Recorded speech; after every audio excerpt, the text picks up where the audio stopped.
Ford arrived home to a big and warm welcome late Friday night after a brush with death Friday afternoon in California.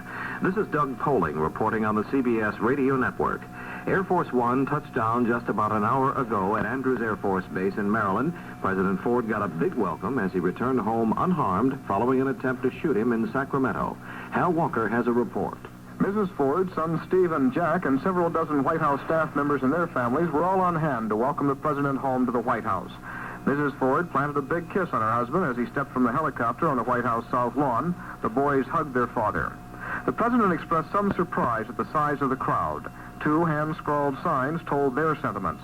One said, "Especially good to have you home." The other, "Well done, agents." The brief incident in Sacramento earlier still played on the president's mind. He re-emphasized to his well-wishers his commitment to continue going out among the people and all our friends. The president called the incident one individual's efforts to undercut the warmth that he felt in California. Mrs. Ford was reminded that the president has another trip scheduled for next week, this time to Dallas, and she was asked if she'll let him go. Her reply, a crisp, "Of course."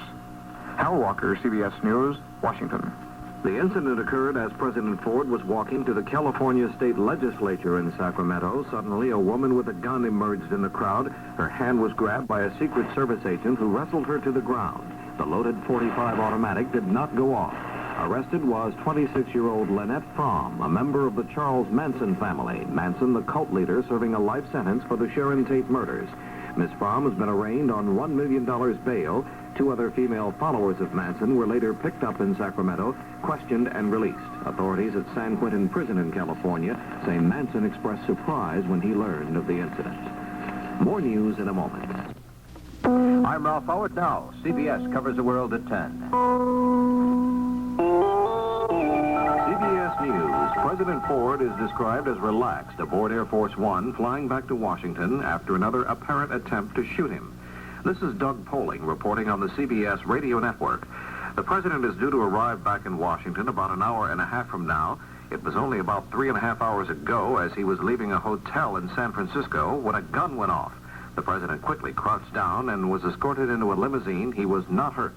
A woman suspect has been arrested and is due to be arraigned in San Francisco in about an hour.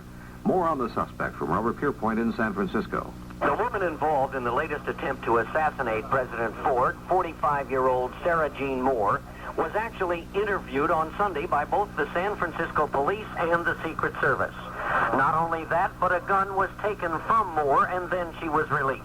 The gun she fired at President Ford today was a Smith & Wesson .38. As Moore was firing, a private citizen standing beside her knocked her arm down and then took the gun away. It was later found to have 5 more bullets in the chamber.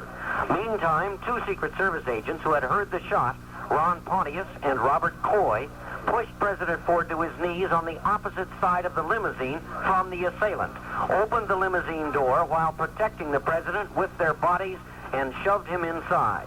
The limousine quickly sped to the airport, and President Ford, described as gray-faced and shaken but wearing a forced smile, carefully thanked his police escort before boarding Air Force One for the flight back to Washington. Robert Pierpoint, CBS News, San Francisco.